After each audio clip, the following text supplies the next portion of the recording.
You're listening to a Time Machine podcast.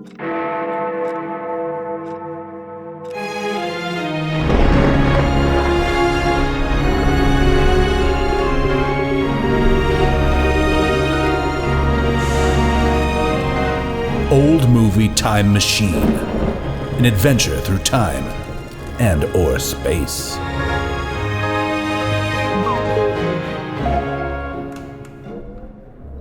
Hello everybody and welcome back to Old Movie Time Machine. This is the show in which we use color motion picture films made in the old US of A between the years of 1945 and 1965 as windows into the past. We play the movie, we throw the window open, we climb through said window, and we have ourselves a poke around at the world beyond. Nice catch, Katherine Sherlock. Sneak preview of guests coming your way, listener, but Katherine Sherlock just caught her notebook. Mid-flip. Yeah, it was about to hit the ground, at which point we would have had to have thrown it away, right? Yeah. Yes. I can't touch the ground yet. We climb through the window, we look at the world that we find there, and while we do this, we ask some essential probing questions, such as these people that we see in this world beyond the window. Who are these people? What are their habits? How are they treating each other? What decisions are they making? And why? And also, and arguably the most important part, what are they wearing and what do their living rooms look like? And then at the end of the show, we climb back through the window, back to the early 21st century where we are right now, and we give it to you guys.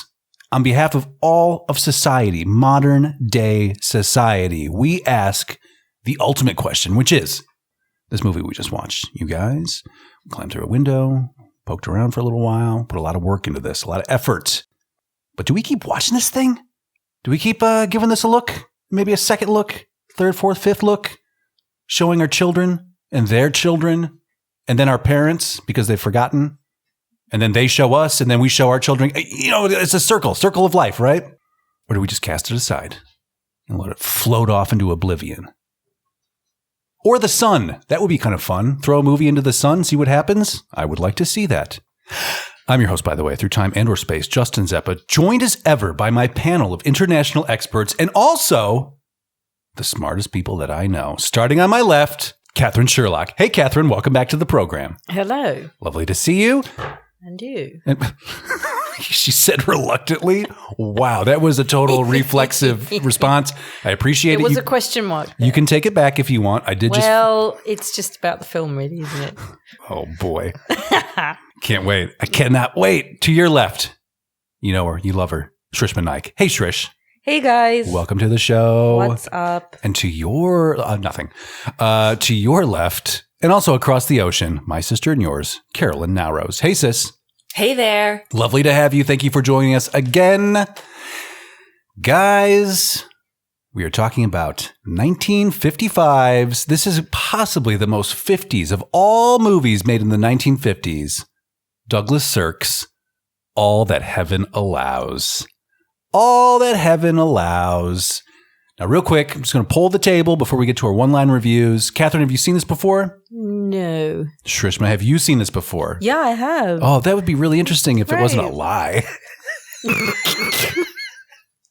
Damn, Justin. Well, oh, come on. How do you know? Maybe I might have watched it. We've already had the conversation. That's very presumptuous of you. I know you only watched half of it, and it's fine. You're busy. I understand. Shrishma gets a pass this week. She was late for Invaders from Mars. But at least was I late? Yeah. It's on the show. Yeah. I'm pretty sure, though, that this movie could and probably has a Bollywood twin. Yeah. Oh, definitely. Definitely. Like, you know. Yeah. Now, that would actually liven it up a bit. I mean. Dr. Sister, are you familiar with this program we're talking about tonight? I had never seen it before. Really? Okay. I love this movie. So put it right out there. Okay. So you've seen it before. I've seen it before. I saw this for the first time as a freshman in college in some kind of film class. We were shown this. And most of the class, I admit, including myself, laughed at a lot of it. Okay. Because it's a melodrama, right? And it's just it was not that we don't love a melodrama throughout history. We always love a melodrama, but because it's kind of dated and all this, it was laughable. Is it more like a microdrama? A microdrama? What's the difference, Catherine? Low drama?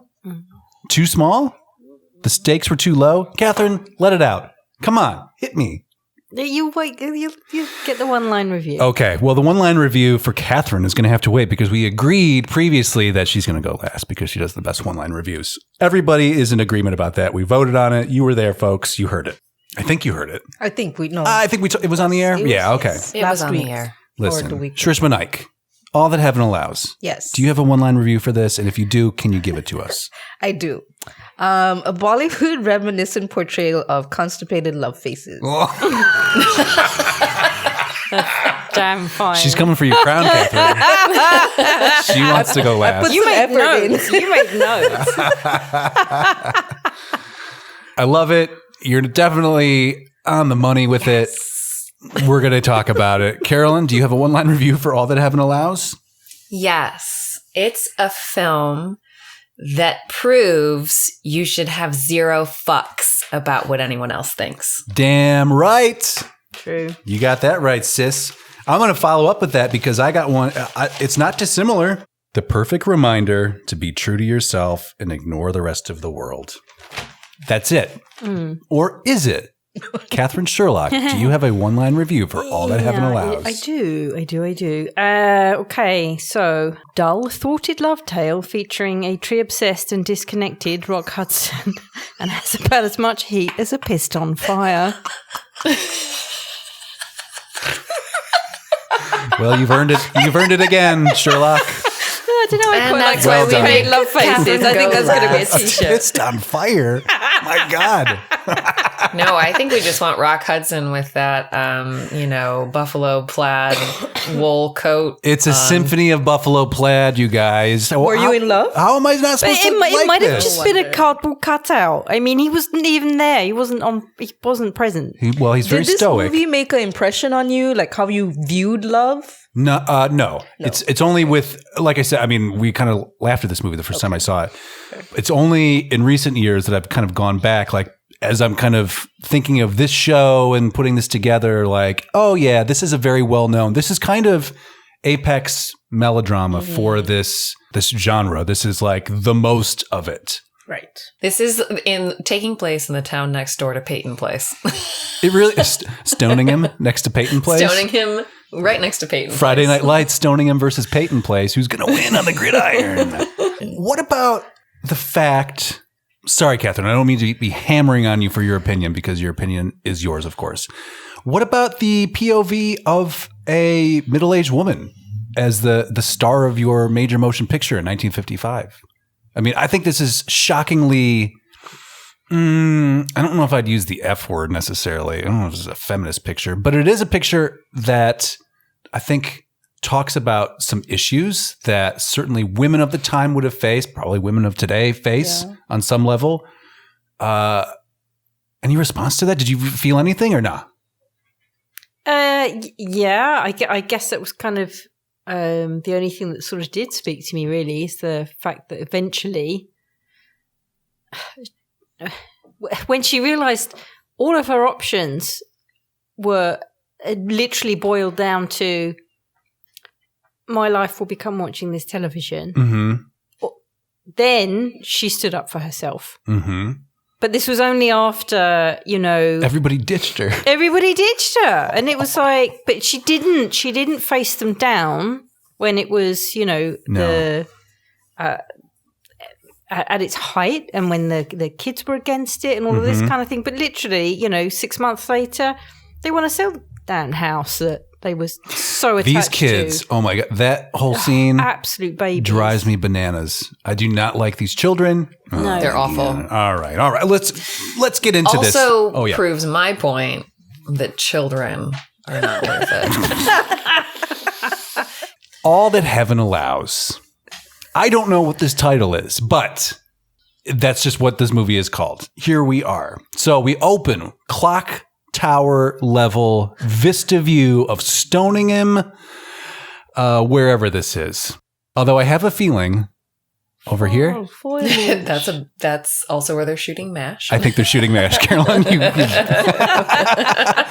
I've done the MASH joke like 19 times so far out of almost 30 episodes, and I think each time this is a back lot, but it's supposed to be set in like Vermont or some shit. Yes, so. This is a very New Englandy, East Coasty type of vibe, but we are seeing, and you know how I think we can really tell that this is probably just the backlot. Well, first of all, it's a Universal picture. Universal famed for its backlot. We've seen it many times. And in fact, there's one particular house that I think we need to verify. That's on this side. It's a tease, but also I think these are fake leaves. And it's autumn. There's no autumn, there isn't this type of foliage in Foliage, right. Yeah. I'll say foliage. Foliage?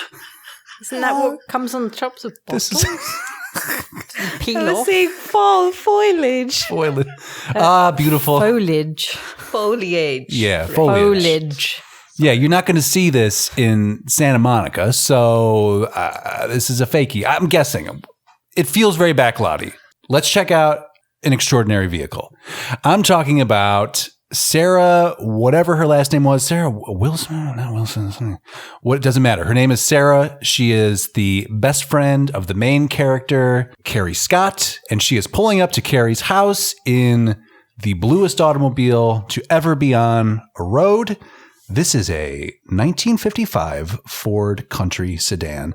You guys, I love movies like this because it gives me an excuse to go to my new favorite website, the Internet Car Movie Database. That's a real thing. You can go there and look up a movie and it will show you all the vehicles that are within it. So that's how we know this is a 55 Ford Country sedan. 55, the same year this movie came out. So this is like product placement of the day. This was the hot ride of the time. Nice. Now, back here, we can see Rock Hudson's vehicle, a.k.a. Ron Kirby. He is a nurseryman.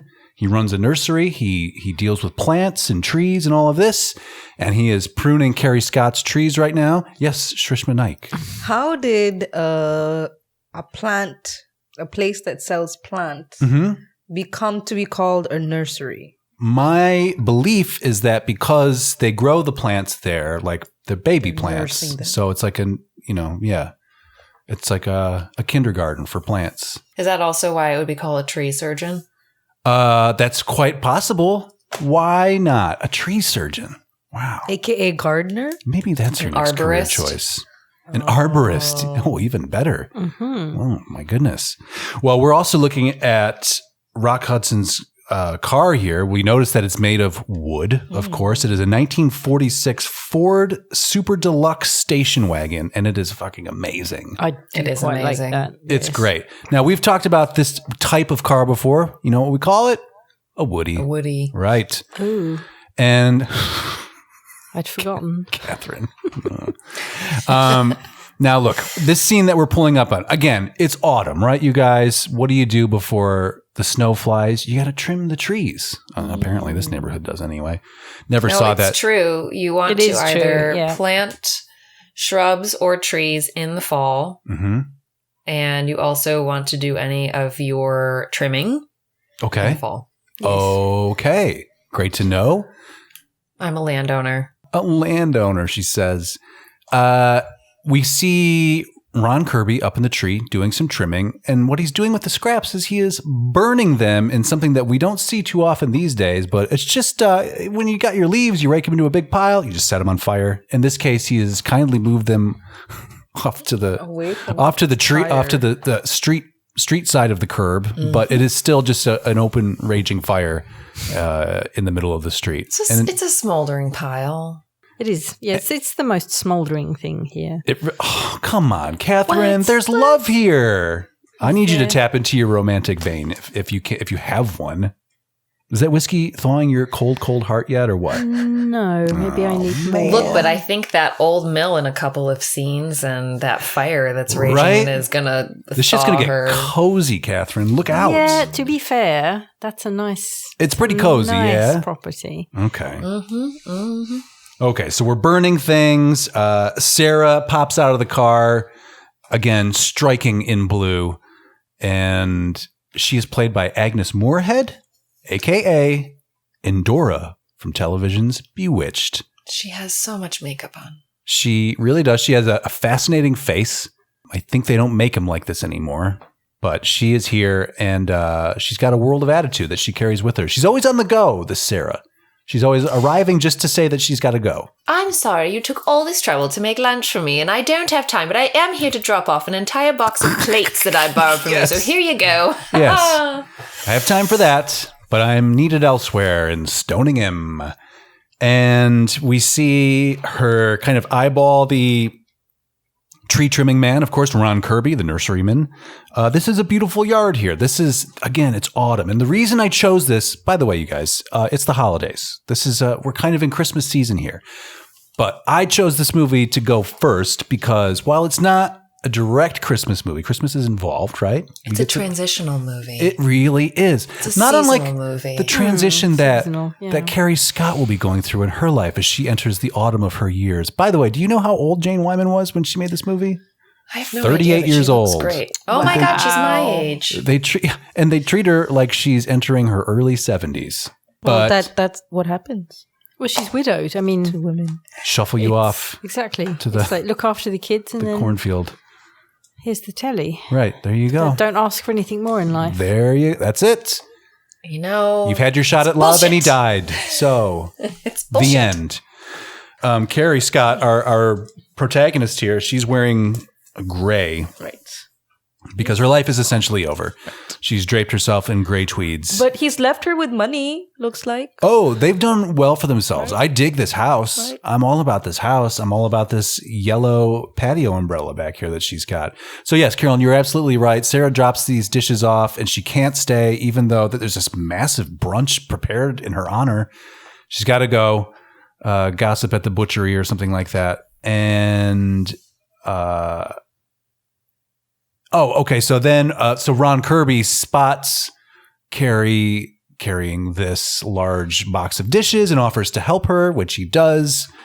And he's a strapping fellow, so it's not that big a deal. And she's like, well, would you like to have? I've got this brunch here. If you want some food, you should have this. And so he joins her for a coffee. And she tries to talk to him, which goes, so-so. Because how would we describe Ron Kirby in this movie? He's sort of taciturn, blunt, almost, Catherine, I believe you said something to this effect, almost not there at all, absent, disconnected. Yeah. He's an eccentric of sorts, or so And it would seem. he's above it all. This sort of social, this life that they've got going here. He's above it all. Yeah. That's interesting. See, I never thought about the above it allness of it, but it is a bit, there is some even though he's mental like, snobbery in it, yeah, right? Yeah, absolutely. Even though, as Shrishma said, I guess he's from a lower economical class. Mm-hmm. He sees himself above. He's freed himself from the wants of consumerism, which is kind of obsessing the rest of America. And not only that, but he's released himself of the bonds of small talk. He's got no time for it. He's just like, yep, maybe. I don't know. Could be. She finds him, I think, kind of intriguing, but really it's a non-starter of a coffee break that they have here. Totally.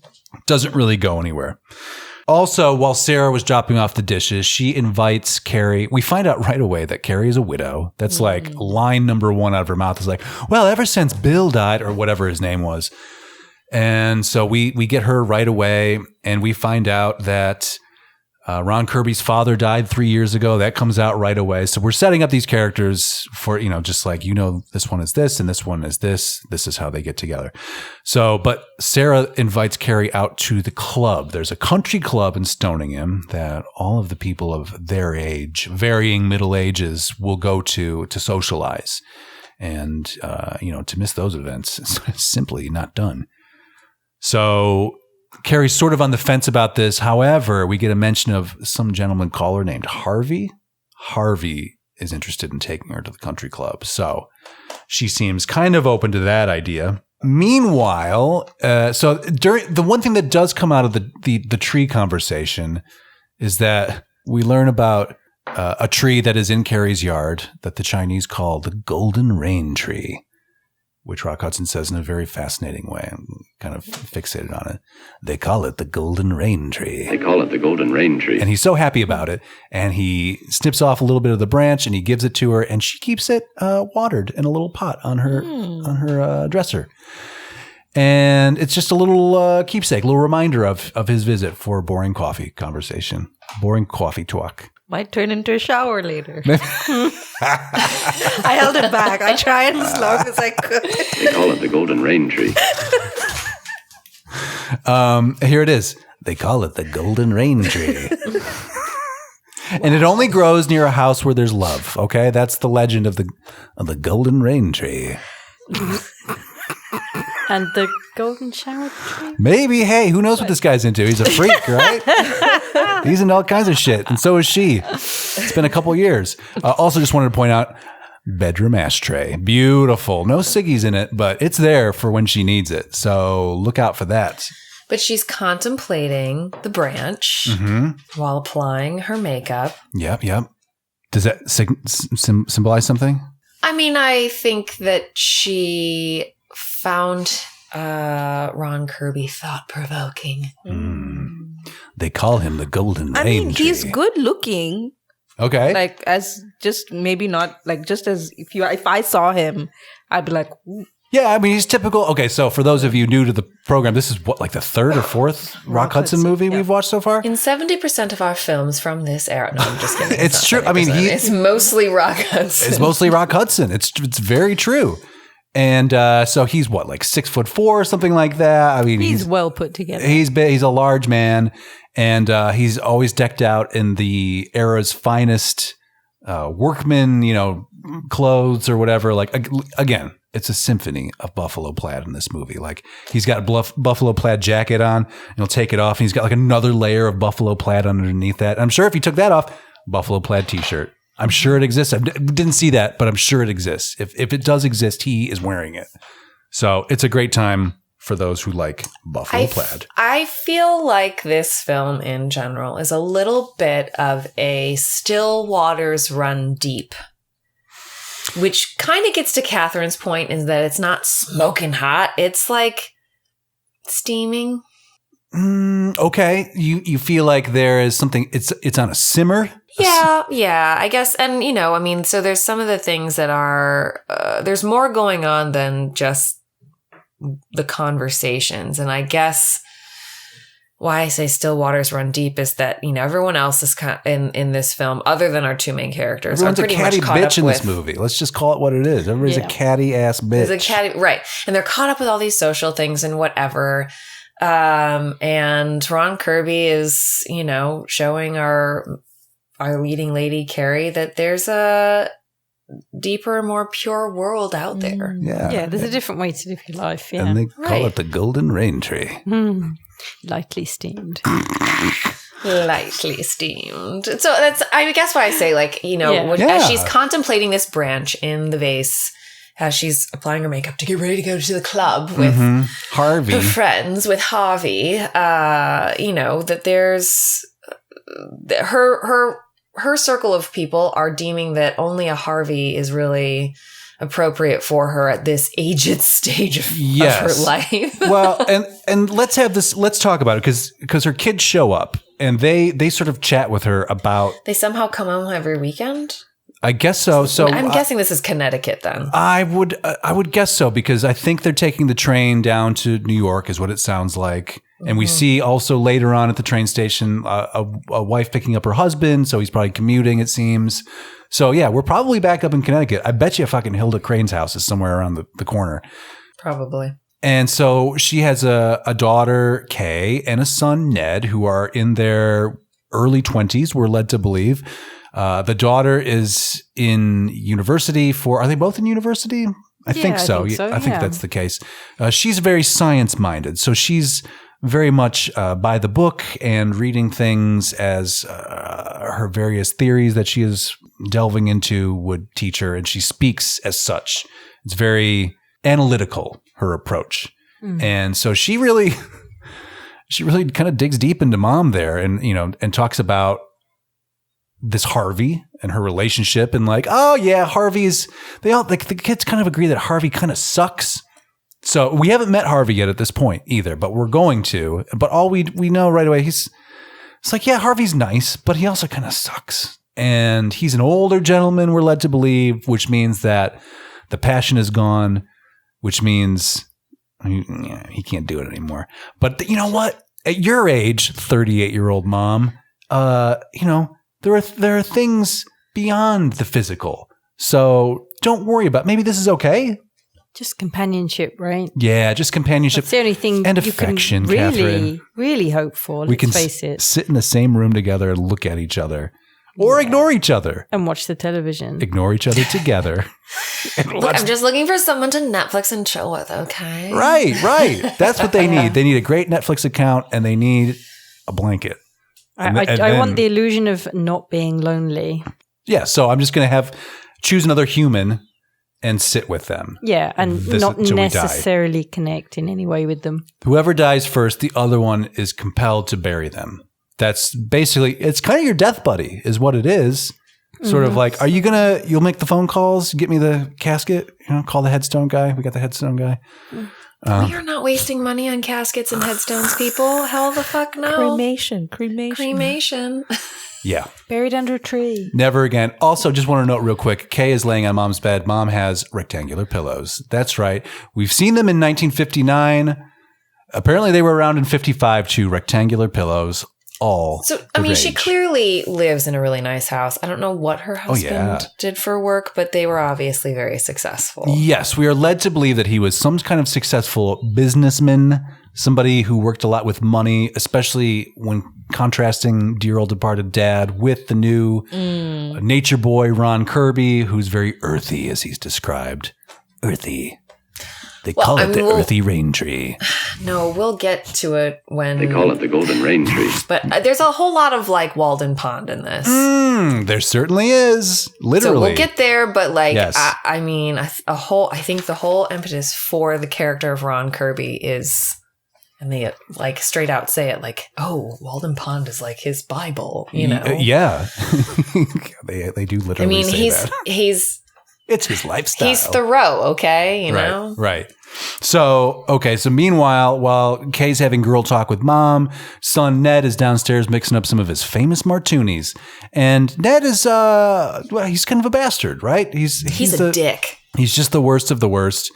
Now look, he means well, and he is prototypical 1950s white male as you see it. And I like the fact that his world gets turned upside down in this movie because his mother wants to be a human being and get some. There's nothing wrong with that, folks. But he feels compelled to slut shame his mother for wearing a low cut dress. She looks great. Yeah. She does look great. She's 38. She's in the prime of her life. She looks amazing. Hey everybody, Midroll Jay-Z here, interrupting the flow as I will do from time to time, usually this time right in the middle of the show. It's the holiday season. It's a time for gifts and giving of gifts. And what better gift to give than some merch from our store for Old Movie Time Machine. So look, you got some kind of creepy uncle or something like that. The Boardroom Handy's coffee mug. You need to get him that, of course. Mom would look excellent in a hooded sweatshirt that features our atomic living room model.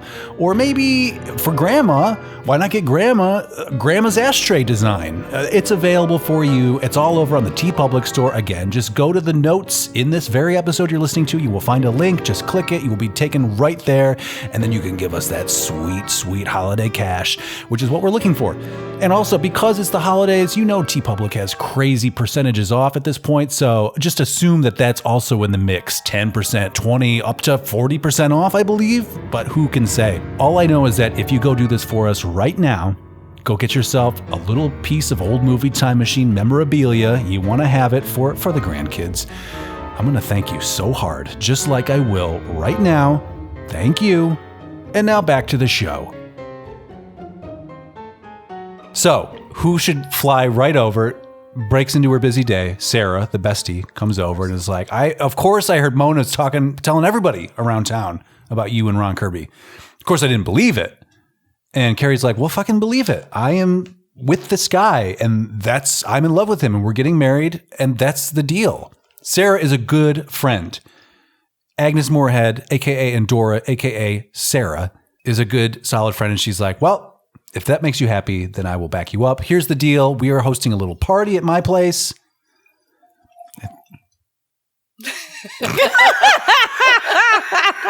Hold on. Don't cut it off like that. That's unhealthy. Just go.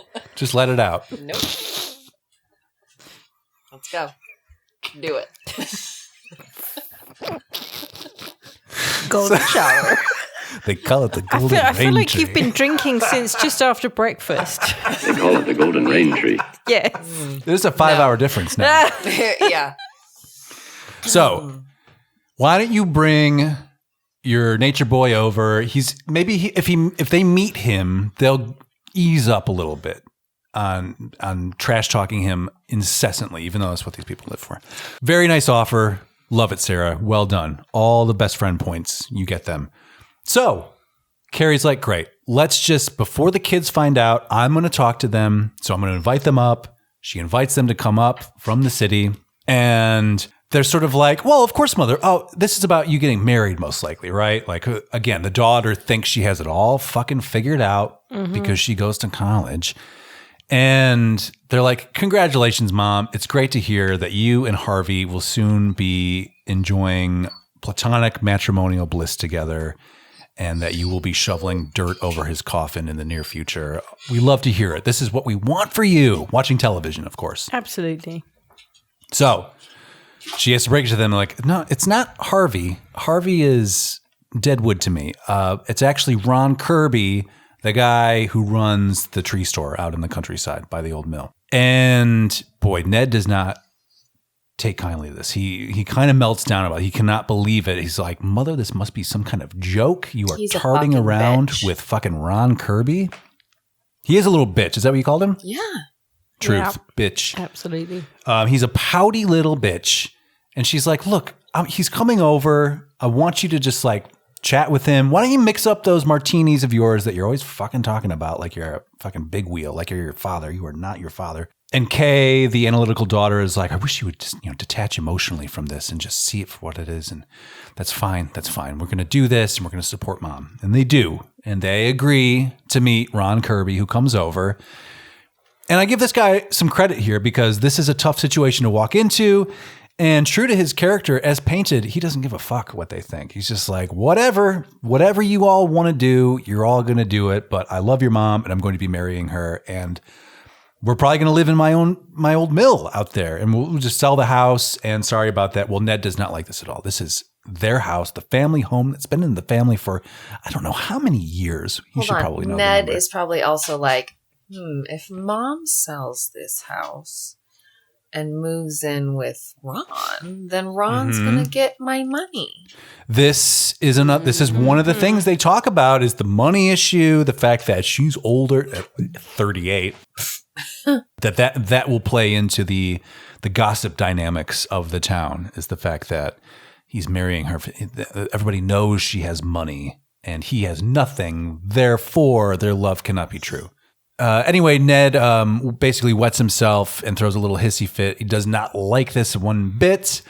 The kids then go out over to, not the kids, but I mean, the fun kids were following Carrie and Ron, go over to Sarah's house and they mix and mingle with the socialites who do a lot of shit talk. Just directly to his face. I mean, it's kind of backhanded, but I mean, it's forward-handed enough to where it's blatant as well. It's blatant. Yeah. Absolutely. Right. And they're talking, so nice of you to date an older woman like this and her money and such like comments. But I just wanted to point out this sick painting of the pyramids and some ruins back here. Wow. Just kind of a bizarre bit of a yeah. set decoration for this type of movie. But apparently Sarah's husband, who is a nice man and supports them as well, they've power coupled up on this. Apparently he's into ancient Egyptian archaeology, perhaps. I like it. He probably knows where the Grail is. Everyone has to have a hobby. That's true. Still waters run deep. Yes. They call it the Golden Rain Tree. So who else should be at this shitty party but Howard, right? We remember naughty Howard and his naughty little tongue probing our poor Carrie's head And he's half in the bag, of course. Wife and kids nowhere to be seen. And he gives her a world of grief as well about, hey, I didn't realize it. You were this type of gal, whatever that means. Like, she likes He the basically was earthy like, type. how could you have played like the innocent, maid? How could you reject my advances when I know you're down to clown with Rock Hudson over here? What about old Howie? Yeah, exactly. Yeah. You're prepared to get in the dirt with this low life. I'm as dirty as they get. I'm Howard. But I'm skeezy better Howard. because I'm several classes higher. Right. I have monies. job I at the belong to the office. club. And he again tries to kiss her. She pushes him away. Ron rushes over because he's like, what's going on? And he tries to cool things down. And everybody, of course, interprets it as he is shutting down poor, drunk, pervy Howard.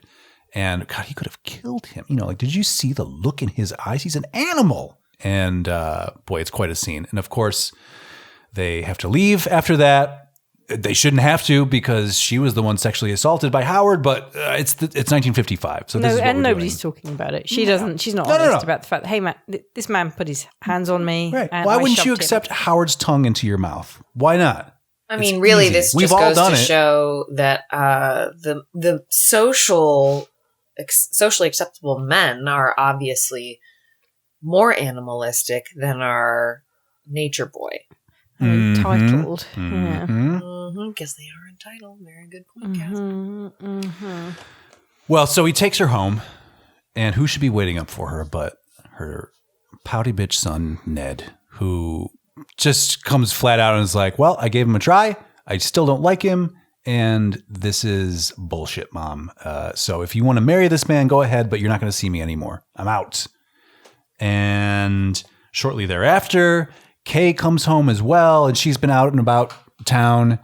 And she has this incredible bedroom with this weird That's really cool.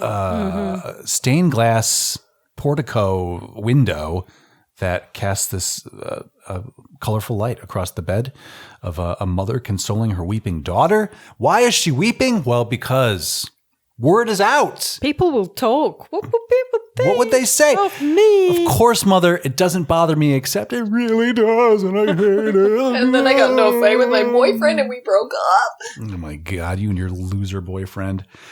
So also there's a lot of blaming about forgetting Dad's memory that gets rolled into this as well. I mean, Nature Boy goes against everything Dad stood for, which of course is the almighty dollar and capitalism and pearls. I don't know.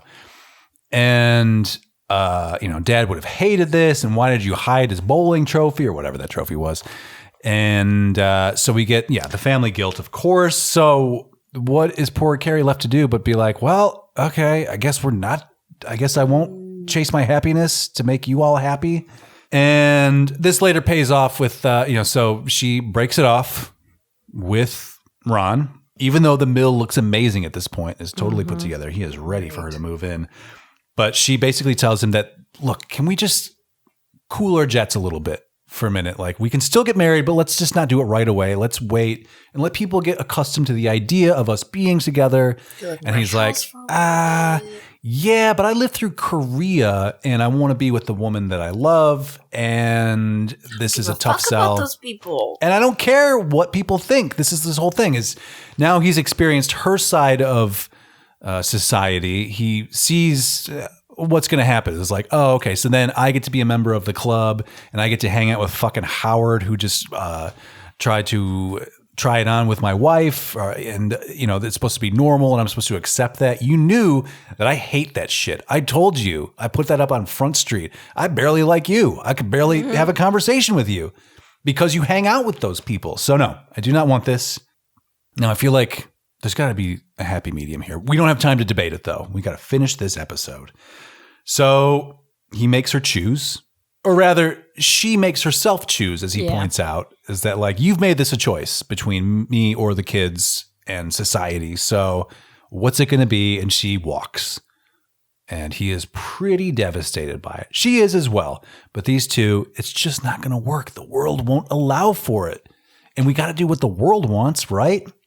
So At the train station, as later on as she's waiting for the children to arrive, now that she has put off her own life and happiness to just tend to their needs full time, she runs into the doctor. And the doctor is like, how are you doing? She's like, I got these headaches. And he's like, well, why don't you come in and see me? We'll check it out. Nice to see you.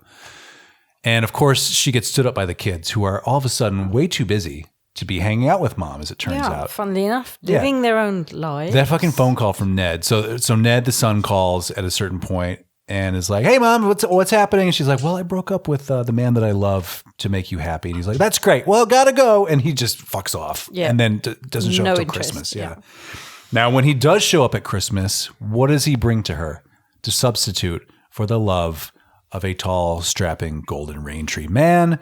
It is, of course, that evil creature, the television. It's just a tabletop version, but they roll it in and they're like, here it is, the rest of your life, madam. Exactly. Television.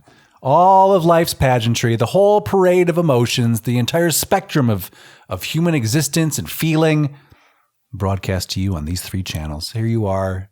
Welcome to your grave, your cathode ray tube riddled grave. It's all for you, Mom. Merry Christmas. That's really fucked up to buy her a TV like that. Like, As the assumption prize. Well, I mean, the assumption is that this is just what widows do. I mean, they don't have lives. She's so bored. And if she's not going to marry Harvey, what's she going to do, Shrishma? Yeah, exactly. She's got to watch her stories. She's not going to marry the man that they want her to marry. Therefore, the only option is TV. Yeah. So, and then we get Christmas decorations. Yeah, that's right. It is Christmas. So before the television arrives, of course, she has to pick out the tree. And so she goes out to the Christmas tree lot. This is a time-honored tradition in the U.S. and also other places. I've seen it elsewhere. But the tree people bring their wares into town and set them up. And you go pick out your Christmas tree. Now, who loves trees that you guys know who is also in this movie? Ron Kirby. That's right. Kirby. You guessed it. Ron Kirby loves a good tree.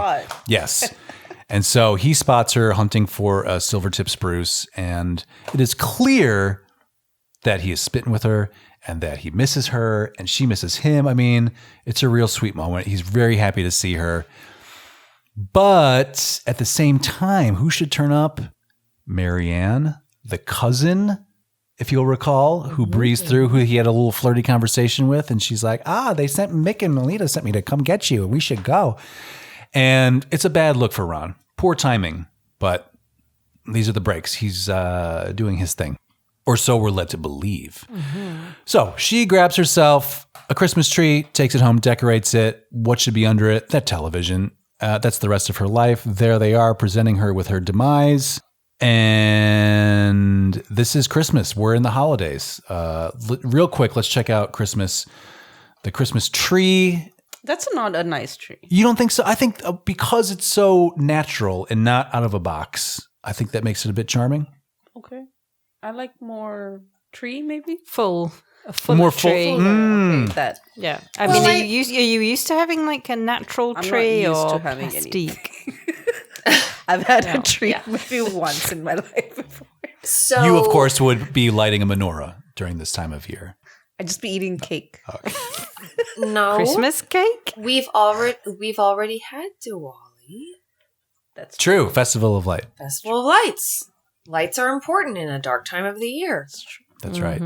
So, I will compare this Christmas tree, just back to this movie briefly. Please. To like Save us. A Christmas Story. Sorry.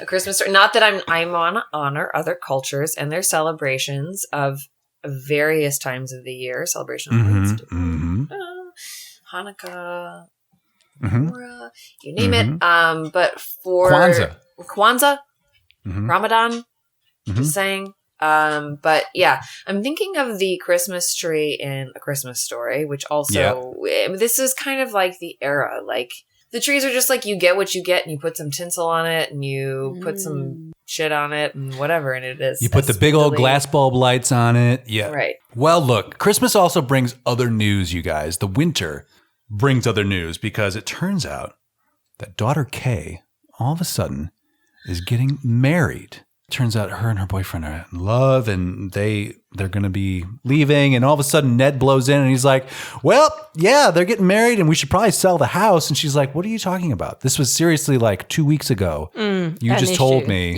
that I shouldn't, the house, all this, you're outraged and all this shit. And you, little girl, getting married, like, what about my happiness over here? Like, you're supposed to console me as a widow until I die watching television. And it turns out Ned's like, well, but I'm up for a scholarship, so it sounds like I might be going to Paris for a year. And, if Kay's moving out, then it's just you rattling around in this old house. And, it's too big for just one person. Come on, Mom, what are we doing here? Even television can't fill that space. Like, she was just supposed to wait at home for them to come home every weekend. Or whenever the hell they decide to. I guess. I mean, it's really, I didn't like Ned to start with. This makes me hate him, Fucking Neds. All right. So it's outrageous. But later, Ron and Mick are out birding together. And by birding, I mean they're hunting birds, right? They're shooting. Yeah. Pheasants. And they have some real talk, the kind of real talk that can really only occur between two men who have killed a bunch of people in Korea before together. And Mick does, we get a little regressive here. He's like, you should call her up. You should make her come back here and marry you and live in the mill with you because you have not been right since then. You've not been the same killing machine Ron Kirby that I knew in Korea. You can't hit a single one of these pheasants and just go get her. And he's like, You've been useless since you broke up. Yeah. You're taking my trees from my farm, taking them over to your time. No. That's made up. But he's clearly hurting. Ron is hurting, and Mick is a modern man now who recognizes his brother's pain and gives some old-fashioned misogyny to cure all. Just look, she doesn't want to make up her own mind. Make up her mind for her. Go get her. That was quite a line. Yes. Meanwhile, Carrie goes to see the doctor, as foretold, at the train station, and it turns out that there is, quote unquote, nothing organically wrong with her. With her. Yeah, strange phrase. No pesticides were used in the wronging of Carrie Scott. Except for the fact that she needs to get laid by Ron Kirby. She's running away from life. If she's out of breath and looking like shit, it's because she's running away from life. By which they mean that D, like go get some happy time, all right? And he's just like, marry him. Carrie, go. Just listen to me and just go marry him. Mr. Romantic, this doctor. Oh, he's sweet. And it turns out that his diagnosis is that you were ready for a love affair, but not for love. Oh. Go be in love, Dr. Dan says. And so Carrie's like, well, doctor's orders. And she runs into Alita outside and learns that Marianne, the flirty young cousin, right, is getting married, but not to Ron Kirby, but to some dude from Jersey, some Jerseyite. Sorry, Marianne. Nice try.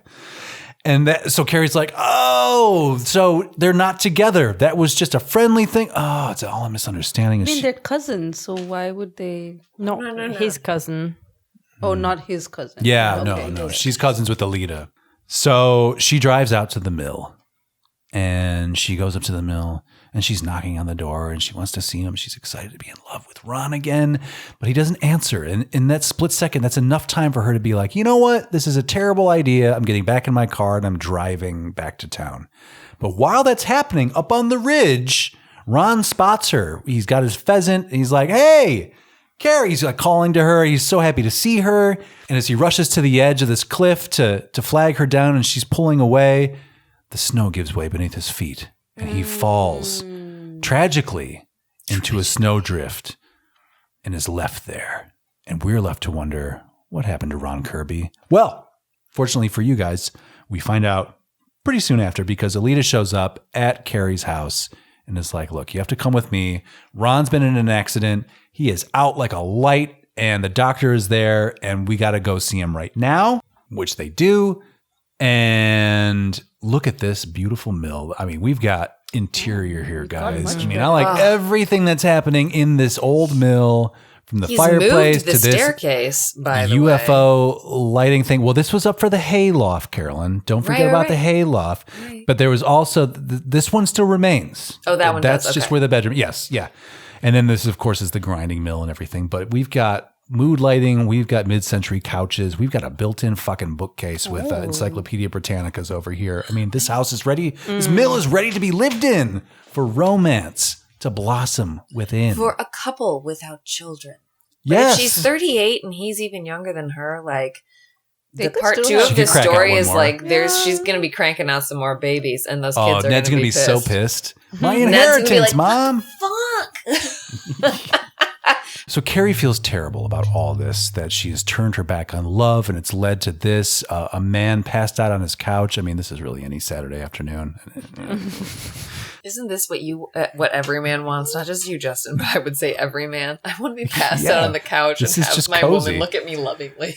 It looks like, like when you get sick and you stay home from school for the day or whatever and watch a movie. Like, this is what he's doing. He's just napping on the couch. But she waits beside him, gets permission from this very aggressive nurse who's like, absolutely not. Well, okay. And she waits for him, and he finally kind of comes to, and then a deer shows up Yeah. outside the window. This is what I mean. It's like Disney. Then Yeah. Bambi shows up. What? It represents some kind of wildness. I don't know. You interpret Innocence. it. Could be. Yeah. Yes. I mean, the stag aspect, the Living in- potency. It wasn't yeah, a sure. stag, though. It was, I believe it Was it a doe? No, it was I a think it was- stag. was. It? Yeah, he was feeding a buck. Oh. Oh, I see antlers. Yep. See antlers. There they are. But let's just get a look at this built-in bookcase one more time. Sorry, you guys. And then there's Built-in a bookcase, and then there's ceramic bowl. this bowl. Oh. Nice. Err. And the doctor's there, and he's like, come on, Carrie, you want to pass this hunky stud? Come on, climb onto this couch with him.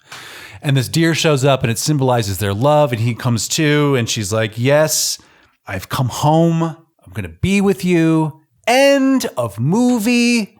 They are together and happy and living in this sick, old, refurbed mill. The end of All That Heaven Allows. Wow. You guys, we made it. Congratulations. What does heaven allow? All Whatever of the it. fuck you want. It allows for all of it. It allows for us to finish the episode.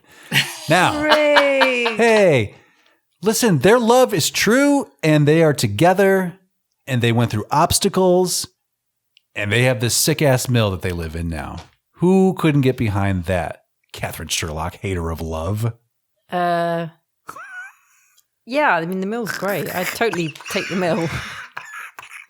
Yeah, I mean, But that's maybe a more it counts. expressive Rock good. Hudson. okay. Yeah, that's true. Yeah. I mean, Oh, you've but come back to me. If Harvey I mean- was living in this mill, we might have been more excited about it because that meant he was going to die sooner. And then she we gets it? inherit the mill. Oh, okay. This is all her. Turns out to be her devious, like Black Widow plot to Yes. get some She's a property, Black get herself a Widow. tree farm. Yep. She's like, I got the house in town. I got the house in the country. I Mhm. mean, got to marry someone with an airline next. That's right. Need So the look, you private guys. jet. Private Jet Live. I got to ask you the question at this point, Aristotle Onassis is next. I need Catherine an Sherlock. island.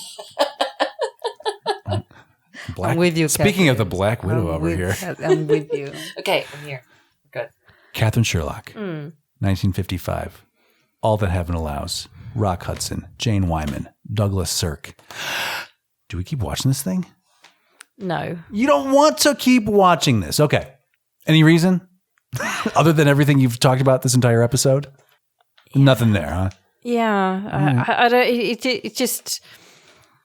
If I could have detected some kind of a spark, it didn't even need to be a lot, but it was all just talky, implied coolness, and they're in love. Okay, you had to spell that out. He's As you say monosyllabic those and words. then yeah, they're in love. yeah, and it was like, oh, okay, that was just a bit weird. Okay. Fair enough.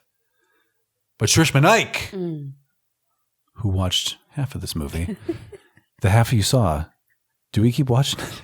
Well, I feel considering I didn't watch it, we shouldn't keep watching You it. abstain? Okay. No, you still have an opinion.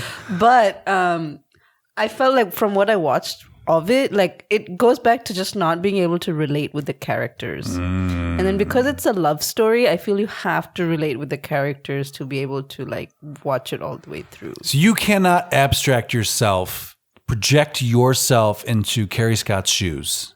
I could, but I just didn't like. Maybe it was just the. They didn't fit. Yeah. Different sizes. Yeah. Different size shoes. I could the thing is I relate a lot with like the story and the concept of it, but just them as characters. I was like, Okay. Fair enough. Carolyn Naoroz. Do we keep watching All That Heaven Allows? Oh, yeah. I'm here for it. Now I'm surprised to hear positive things. Okay, tell me about it. What do you like about this? I'd watch it again on a cold winter Sunday day with the fire roaring and be talking at it as one would do and being like, choose your own adventure here, Carrie. But obviously choosing the mill and buffalo plaid. Yes. I mean, those are the pillars of this film. Right. And I am with you. This is a yes from me. I really enjoy this movie. But also, I'm an old softie. I'm a romantic. I like this shit. And I think they do it well. And it's nice to see things from a female protagonist. It's nice to get some insight into what it would be like to be a 38-year-old widowed woman in 1955. I feel like this is pretty accurate. I think this is probably what's happening in real life. And they're just putting it out there for society to reflect on. This is almost as borderline the American Beauty of the 50s, Yeah. Take a good long look at the society. And so concludes 1955's All That Heaven Allows. Next week, you guys, the holiday season continues. It's a Christmas movie with a twist. Talking about 1958's Bell, Book, and Candle. Let me lay out the summary for you. A modern-day witch likes her neighbor, but despises his fiancé, so she enchants him to love her instead. Starring James Stewart and Kim Novak. Oh, Kim Novak at her Kim Novakiest, everybody. Now, Catherine, you will want to pay special attention to this motion picture extravaganza as you are a recent cat owner. Congratulations. Good for you. Your cat is going to like this movie. Okay. Very cat-centric. We will probably watch it together. Yeah, I bet you will. You're going to curl up in a little ball on your lap. Yeah. And just purr the night away. That's right. So that's what we're checking out next week. And until then, thanks, everybody. Great job. Thanks for watching this movie with the deer in it and all the buffalo plaid. I think we really learned a lot about a lot of things not related to this movie that will be edited out in post. But until next week, this has been Old Movie Time Machine. Over to me in the future. Take it away, fella. Thank you so much, me from the past. Nice to hear from you. And so concludes All That Heaven Allows. Hope you enjoyed that one more than my compatriots did. But please let us know. You can write to us at partyline@oldmovietimemachine.com. We would love to hear what your thoughts are about All That Heaven Allows and the Golden Rain Tree, and if it matters or not, you tell us. Also, if you enjoyed the program, great news. It's actually twice as long as you think it is. That's right. This is the free feed, folks. So if you go to our Patreon, we call it the Boom Room. The link is in the show notes. It'll take you right there. You sign up with us. It's $2 a month and you get twice the content. That's right. All That Heaven Allows. We talked about this thing for 2 hours plus. So you need to hear the rest of the story. And we encourage you to join us. We have a lovely time over there. There's all kinds of fun surprises for you, awaiting you over at the Boom Room. And we'll see you there. As for next week, we are watching 1958's Bell, Book, and Candle. Now, if you want to watch along with us, you can check it out. It is on the Criterion Channel. And I imagine that you can find a copy of this, probably Amazon or eBay or something like that. Use your resources, your imagination. Imagine what the movie is like. Why not? Bell, Book, and Candle. There's your prompt. Go. Give me a tight 5 on bells, books, and or candles. Thank you. But we would love for you to know what the hell we're talking about. So go check out Bell, Book, and Candle and watch Kim Novak lounge around in some excellent furs. And you will have a lovely time. I promise you that. So we will catch you right here next Wednesday. And until then, this has been Old Movie Time Machine.